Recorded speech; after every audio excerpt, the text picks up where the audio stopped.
Hello everyone, I am Sushil Kesri, Senior Physics Faculty, Vidya Mandir Classes, HCL Kurla.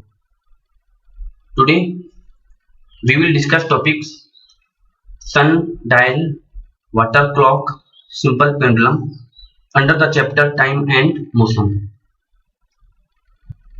This is my fifth lecture of the conceptual week and जो उसके पहले के lectures हैं, previous lectures जो you can see from the YouTube channel, and I will share the links of previous lecture in the description box of this video. Kindly see it first. एक quick recap कर लेते हैं जो कि हम लोगों ने लास्ट क्लास में डिस्कस किया है. तो टाइम के बारे में स्टडी किए थे. What is time and different units of time and its conversion. Different units of time like minute, hour, seconds, and what are the conversion formula and how it can be converted from one unit to the other unit. Next, measurement of time in ancient times by sand glass. Ancient times में लोग कैसे time का measurement करते थे sand glass की help से. There are several other devices from which ancient people can measure the time. So we will discuss today sundial and water clock. तो sundial देखते हैं. What is sundial and what is its principal constructional details and how it works. So it is a device for showing the time of day by sun's position in the sky. तो यह एक device है या instrument है time measurement के लिए, but ये हम केवल इसको दिन में यूज कर सकते हैं, डे टाइम में.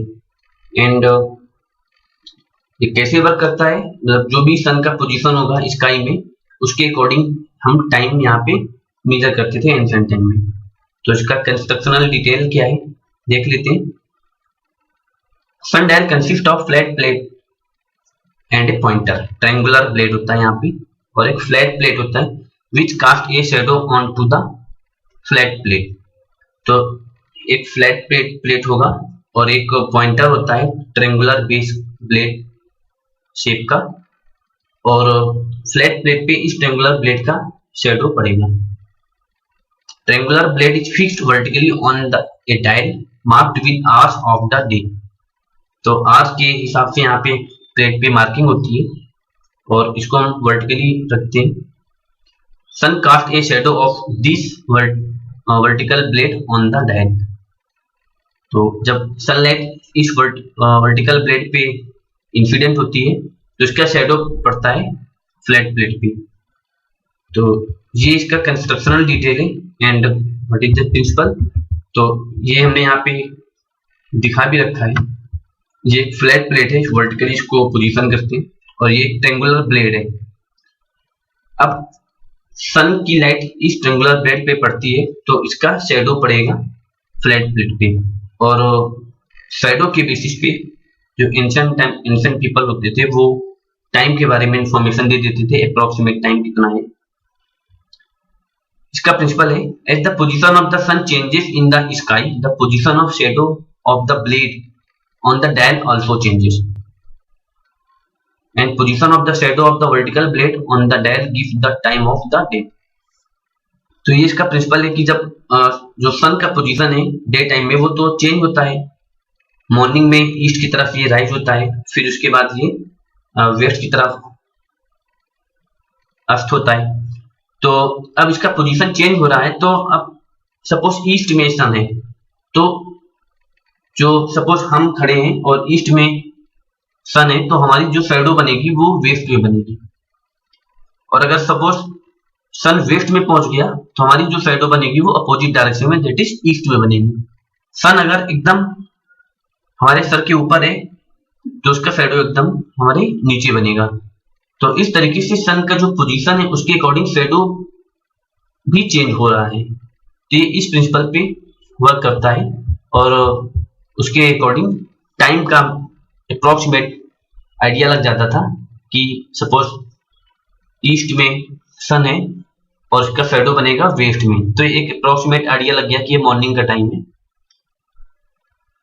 तो इस टाइप से आइडिया लगाते थे।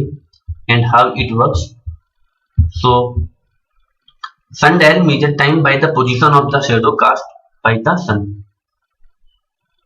सन rises in the east, appear to move in the sky during the day and finally set in the west।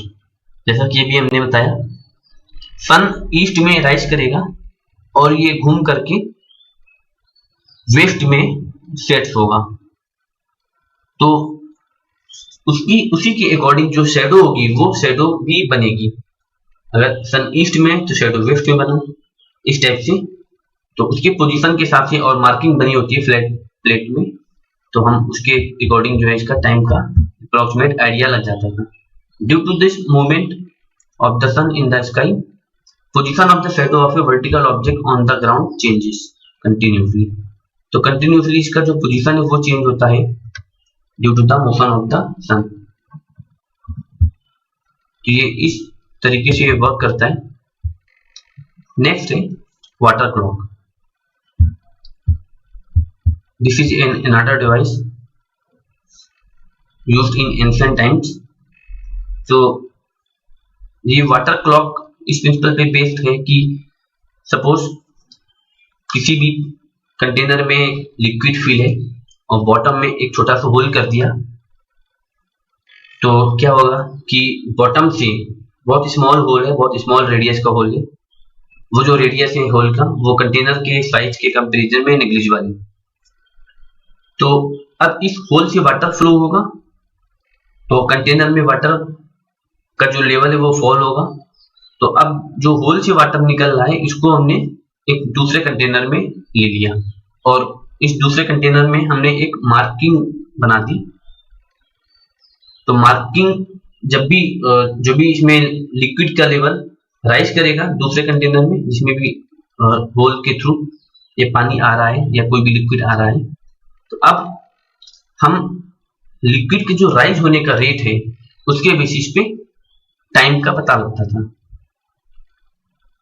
तो ancient water clocks are time keeping devices that measure time by the flow of water. Water dripped out of a hole in the bottom or side of the vessel that had marking. This marking mark the exact hours. तो ये हम our के according इसमें marking होती है। Suppose यहाँ पे show किया हुआ है, एक ही कंटेनर है या एक कोई कप ले लिया, यहाँ पे लिक्विड फिल है और इस कप में लिक्विड जो इस होल के थ्रू आ रहा है वो इसमें यहाँ पे कलेक्ट किया जा रहा है। तो अब यहाँ से लिक्विड का फ्लो हो रहा है, इस कप में लिक्विड लेवल फॉल होगा और इस कप में लिक्विड का लेवल राइज होगा। तो सपोज यहाँ तक राइज हो गया तो ये 1 आवर हो गया। फिर इसका लेवल और इंक्रीज करेगा, जैसे जैसे पहले वाले कप में लिक्विड का लेवल फॉल होगा दूसरे वाले कप में लिक्विड का लेवल राइज करेगा। तो फिर एक सर्टेन डिस्टेंस के बाद, सर्टेन टाइम के बाद इसका लेवल कुछ दूसरे पॉइंट पे पहुंचेगा, तो उसको बोल दिया जाता था कि ये सेकेंड आवर हो गया। तो ये टाइम हो गया टोटल 2 आवर। तो इस तरीके से इसमें लिक्विड का लेवल राइज करेगा और मार्किंग यहाँ पे बनी होती है। तो उस मार्किंग के अकॉर्डिंग हम यहाँ पे टाइम का एक अप्रोक्सीमेट आइडिया लग जाता था कि कितना टाइम हो रहा है। तो this is water clock simply. Next है मॉडर्न टाइम कीपर्स। अब मॉडर्न टाइम में हम कैसे टाइम का मेजरमेंट करते थे? Often we need to measure interval of time which are measured shorter than a day. Clocks, watches are the most common time measuring devices. So these are the watches. तो इस type की watch है जिससे हम our का बारे में हमें टाइम पता चल जाएगा, मिनट्स के बारे में टाइम पता चल जाएगा। कुछ डिजिटल क्लॉक्स भी होते हैं इस टाइप से। यहाँ पे डिजिटल क्लॉक है, ये स्टॉप वॉच हो गया, स्पोर्ट्स में जनरली यूज होता है। तो और सिंपल पेंडुलम टाइप की भी क्लॉक हो गई। यहाँ पे ये शो किया हुआ है, यहाँ पे एक सिंपल पेंडुलम लगा होता है और इनका जो वर्किंग है बहुत ही कॉम्प्लेक्स है, but all of them use out the simple periodic motion. यहाँ पे जो भी जितने भी टाइप की ये वॉचेस होती है, यहाँ पे कोई ना कोई ऐसी मैकेनिज्म होगी कि वहाँ पे पीरियोडिक मोशन हो रहा होगा, कोई भी किसी भी पॉइंट को वो किसी फिक्स टाइम इंटरवल में वो कवर कर रहा होगा, तो उसके बेसिस पे टाइम का मेजरमेंट होता है। One of the most well known periodic motion is that of a simple pendulum. तो यहाँ पे एक सिंपल पेंडुलम है, this is a simple pendulum. In this simple pendulum there is a light string, ये एक string है और जिसका एक एंड यहाँ पे फिक्स है और दूसरे एंड में एक मेटल की बॉल होती है, स्मॉल बॉल होती है, इसका रेडियस बहुत स्मॉल होता है। स्मॉल का मीनिंग ये होगा कि जो इसका रेडियस है वो इस स्ट्रिंग के कंपैरिजन में बहुत कम है, नेग्लिजिबल है। तो ये एक सिंपल पेंडुलम है। तो अब अगर इस पोजीशन को हम रेस्ट पोजीशन बोलते हैं या फिर मेन पोजीशन बोलते हैं या इक्विलिब्रियम पोजीशन बोलते हैं। अब अगर इस मेन पोजीशन से हम इस सिंपल पेंडुलम को थोड़ा सा डिस्प्लेस कर दें, सपोज टुवर्ड्स लेफ्ट डिस्प्लेस कर दिया, जैसा कि हमने यहाँ पे शो किया हुआ है, बहुत स्मॉल डिस्प्लेसमेंट देना है, थोड़ा सा डिस्प्लेस कर दिया, तो ये इसका मोशन कैसा होगा। सपोज ओ से ए की तरफ हमने इसको डिस्प्लेस कर दिया, तो ए से ओ की तरफ जाएगा, फिर ओ से बी जाएगा, फिर बी से ओ आएगा, फिर ओ से ए आएगा। अब यहाँ पे ओरिजिनल पोजीशन पे आ गया, फिर इसी तरीके से फिर यहाँ से ये मोशन रिपीट करेगा। ए से ओ गया, ओ से बी गया, बी से ओ आया और ओ से ए आया। ओ पे यहाँ पे ए पर यहाँ पे स्टॉप हो गया। तो ए और बी जो है वो एक्सट्रीम पोजीशंस बोलते हैं और ओ को हम मेन पोजीशन बोलते हैं। तो ए से लेकर के ओ और then B, then O and again then A, तो ये जो ऑसिलेशन है ये एक ऑसिलेशन बोला जाता है। इसको हम एक कंप्लीट ऑसिलेशन बोलते हैं कि जहां से ये मोशन स्टार्ट किया और फिर वो फर्स्ट टाइम उसी पोजीशन पे अगर आ जाता है तो ये पूरा ऑसिलेशन को हम एक ऑसिलेशन बोलते हैं। अगर हम सपोज ओ से स्टार्ट कर रहे हैं तो ओ से बी सपोज गया, बी से ओ आया, ओ से ए आया और फिर ए से ओ आया, तो ये एक कंप्लीट ऑसिलेशन होगा। क्योंकि ओ से जब बी की तरफ जा रहा था तो अब ये ए से जब ओ आएगा तो फिर ये इसका मोशन पहले वाले की तरह रिपीट करेगा। तो इस टाइप के मोशन को हम बोलते हैं पीरियोडिक मोशन। तो सिंपल पेंडुलम में अगर हम यहाँ पे कुछ assumptions ले लें कि जो स्ट्रिंग है वो मासलेस है, मीन्स मास नेग्लिजिबल है और एयर रेजिस्टेंस कुछ भी नहीं है, कोई भी एयर रेजिस्टेंस नहीं है यहाँ पे, तो ए से ओ से बी से ओ से ए, दैट मीन्स ये जो टाइम हुआ इस टाइम को बोलते हैं हम टाइम पीरियड। और इसका जो टाइम पीरियड होगा वो एक कांस्टेंट होता है, फिक्स होता है, which depends on the length of the string and acceleration due to gravity. It doesn't depend on the mass of the bob. तो इस तरीके से ये इसका ऑसिलेशन होता है और इस तरीके से हम टाइम फाइंड आउट कर लेते हैं। बट यहाँ पे हमें ये देखना है कि ये जो ऑसिलेशन हम दे रहे हैं बहुत स्मॉल होना चाहिए। अब प्रॉब्लम ये आती है कि अगर हम स्मॉल ऑसिलेशन दे रहे हैं तो हमें एक टाइम पीरियड फाइंड आउट करने में बहुत एरर आने के चांसेस हैं, क्योंकि बहुत स्मॉल टाइम होगा वो। अगर एक टाइम पीरियड को फाइंड आउट किया जाए तो हम क्या करते हैं एक्सपेरिमेंटल बेसिस पे कि हम जो है ज्यादा ऑसिलेशन देते हैं। सपोज 20 ऑसिलेशन का टाइम हमने फाइंड आउट कर लिया, स्टॉप वॉच से 20 ऑसिलेशन का टाइम हमने फाइंड आउट कर लिया, तो हम एक ऑसिलेशन का टाइम फाइंड आउट कर सकते हैं वहां से। तो 20 ऑसिलेशन का टाइम सपोज टी नॉट है, तो एक ऑसिलेशन का टाइम कितना हो जाएगा, टी नॉट डिवाइडेड बाई 20। तो ये जो एक ऑसिलेशन का टाइम है यही तो है टाइम पीरियड। तो इस बेसिस पे हम सिंपल पेंडुलम का टाइम पीरियड फाइंड आउट कर लेते हैं। तो ये इस तरीके से वर्क करता है। तो इसका कुछ कंस्ट्रक्शनल डिटेल है सिंपल पेंडुलम। तो मेटालिक बॉल होता है suspended from a rigid stand by a thread. Metallic ball is called the bob of the pendulum. यहाँ पे इसको bob बोलते हैं. Pendulum at rest in its mean position is shown. First जो figure था वो mean position है. When the bob of the pendulum is released after taking it slightly to the one side, then it begins to move to and fro. तो अगर हम एक side page को release कर देते हैं थोड़ा सा डिस्प्लेस करके कि ये टू एंड फ्रो मोशन करने लगेगा. The to and fro motion of a simple pendulum is an example of a periodic और an oscillatory motion.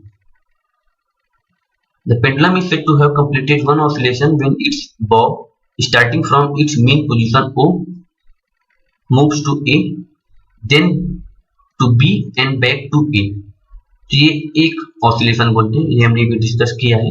Pendulum also complete one oscillation when its bob moves from one extreme position A to the other extreme position B and then come back to again position A. तो A से शुरू किया और A पर ही पहुंच जाए, तो ये एक कंप्लीट ऑसिलेशन बोलते हैं.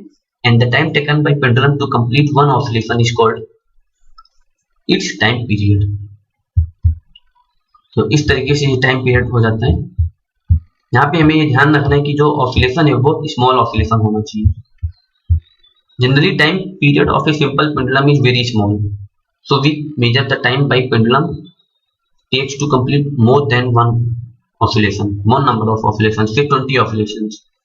Bye dividing the time taken for 20 oscillation by 20 we get the time taken for one oscillation और the time period of the pendulum. Time period of pendulum remains constant even if amplitude of the oscillation is changed. यहाँ पे अगर हम amplitude oscillation का change भी कर देते हैं तब भी ये टाइम पीरियड सेम रहेगा, वो डिपेंड नहीं करता है amplitude oscillation पे, क्योंकि जो टाइम पीरियड है वो जनरली डिपेंड करता है लेंथ ऑफ द पेंडुलम पे और एक्सीलरेशन ड्यू टू ग्रेविटी पे.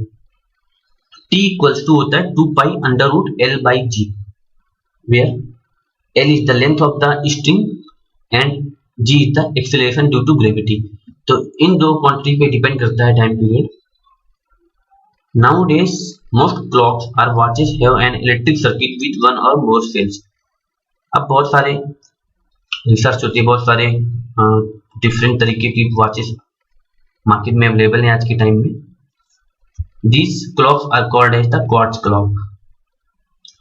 The time measured by clock quartz clock is much more accurate than the clocks available earlier. तो ये जो quartz clocks होती हैं ये बहुत ज़्यादा accurate होती हैं in comparison to the earlier devices like sundials, water clock. तो ये कुछ measuring devices थी जो ancient times में और modern time में यूज होती थी. अब नेक्स्ट आते हैं concept of rest and motion. Next topic है, तो what is rest, what is motion and is there any relationship between rest and motion, how we can see that any object is rest and any object is motion. तो rest means क्या हुआ? Rest means stationary, that is not moving, और motion means changing position with respect to time and surrounding. अगर कोई भी body है, कोई भी ऑब्जेक्ट है, अगर उस ऑब्जेक्ट का पोजीशन टाइम के साथ साथ चेंज नहीं हो रहा है तो ऐसे ऑब्जेक्ट को क्या बोलेंगे? रेस्ट पे है वो. बट यहाँ पे हमें ध्यान देना है कि सपोज कोई भी ऑब्जेक्ट को हमें बताना है रेस्ट पे है कि मोशन पे, तो एक ऑब्जर्वर होना चाहिए which is at rest on the ground. तो उस ऑब्जर्वर के रिस्पेक्ट में बॉडी का हम बताते हैं स्टेट ऑफ मोशन क्या है, कि रेस्ट पे है कि मोशन पे. तो अगर कोई स्टेशनरी ऑब्जर्वर सपोज होम को ऑब्जर्व कर रहा है तो स्टेशनरी ऑब्जर्वर ग्राउंड पे जो है वो क्या बताएगा कि हाउस है, रेस्ट पर है. ट्री है, ट्री का पोजीशन टाइम के साथ चेंज नहीं हो रहा है तो अब इस ट्री के बारे में बताएगा कि ये ट्री रेस्ट पर है. सिमिलरली पोल का पोजीशन भी टाइम के साथ चेंज नहीं हो रहा है तो इसको भी बोलेगा कि ये जो है वो रेस्ट पर है. Similarly cycle, car, if the position of the car and cycle doesn't change with respect to time, then it will be in rest. But अगर किसी भी पार्टिकल का, किसी भी बॉडी का जो पोजीशन है वो टाइम के साथ साथ चेंज हो रहा है, तो हम उस पार्टिकल को रेस्ट पे नहीं बोलेंगे, उस पार्टिकल को कहेंगे कि वो पार्टिकल मूव कर रहा है, मोशन में। तो यहाँ पे सपोज हम एग्जांपल लेते हैं, एक बॉल है, ये लीनियर वेलोसिटी इसके पास है, स्ट्रेट लाइन में मूव कर रहा है, तो टाइम t इक्वल टू 0 पे सपोज इसकी पोजीशन x इक्वल टू 0 पर है, ये ब्लैक बॉल शो किया है। तो टाइम t इक्वल टू 1 पे अगर हम इसको ऑब्जर्व करें तो सपोज इसकी पोजीशन x इक्वल टू 1 पे हो गई।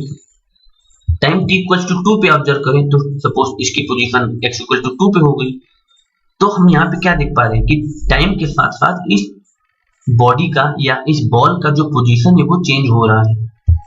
Time t equal to 1 second पे ये x इक्वल टू 1 सेंटीमीटर पे है, suppose time t equal to 2 second पे x इक्वल टू 2 सेंटीमीटर पे आ गए हैं। तो हम इस पार्टिकल को बोलेंगे कि ये पार्टिकल मोशन में है, क्योंकि इसका पोजीशन टाइम के साथ चेंज हो रहा है। सिमिलरली अगर हम एक दूसरा बॉल लेते हैं, इस ब्लू कलर की बॉल लिया हुआ है, तो हम इसको ऑब्जर्व करते हैं, टाइम t इक्वल टू 0 पे ऑब्जर्व करते हैं। जब भी हमारा ऑब्जर्वेशन स्टार्ट हुआ उस टाइम को हम बोल देते हैं कि इनिशियल टाइम है, time t equal to 0।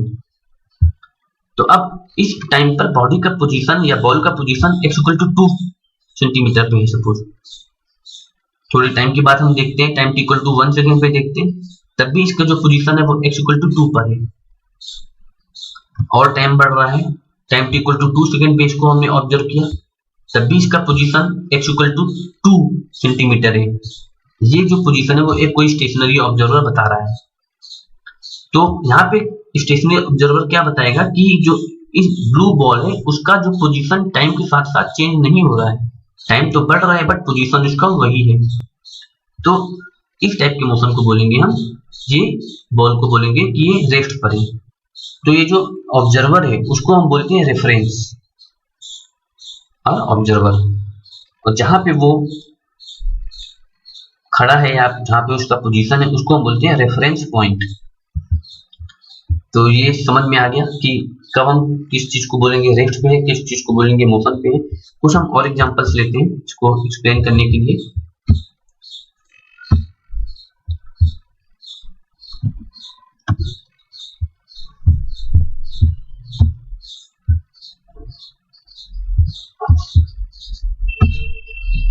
Suppose ये वही चीज है, ये एक ऑब्जर्वर है, इस पेड़ का पोजीशन है सपोज x इक्वल टू 4 पे है, इस कार का पोजीशन x इक्वल टू 0 पे है। तो टाइम के रिस्पेक्ट में इनका पोजीशन चेंज नहीं हो रहा है, हर टाइम पे जो कार है उसकी पोजीशन x इक्वल टू 0 पर ही है और ये ट्री x इक्वल टू 4 पर ही है।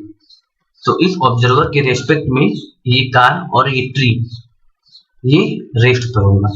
तो हम रेस्ट को कैसे डिफाइन कर सकते हैं? A body or particle is said to be in state of rest if it does not change its position with respect to time। तो टाइम के रिस्पेक्ट में इसका पोजीशन नहीं चेंज हो रहा है, तो हम उस पार्टिकल को बोलेंगे कि ये रेस्ट पे है। और मोशन को कैसे हम डिफाइन करेंगे?